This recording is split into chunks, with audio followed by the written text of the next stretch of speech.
حين التقيتك عاد قلبي نابضا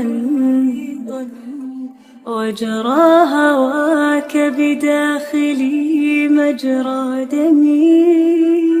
وشعرت حضنك دافئا ورأيتني رغم الحياء أذوب فيه وأرتمي قل لي أيا رجلا لأي قبيلة ولأي عصر أو لجنس تنتمي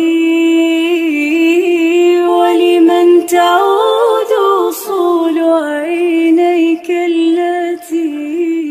أضحت قناديل الضياء بعالمي.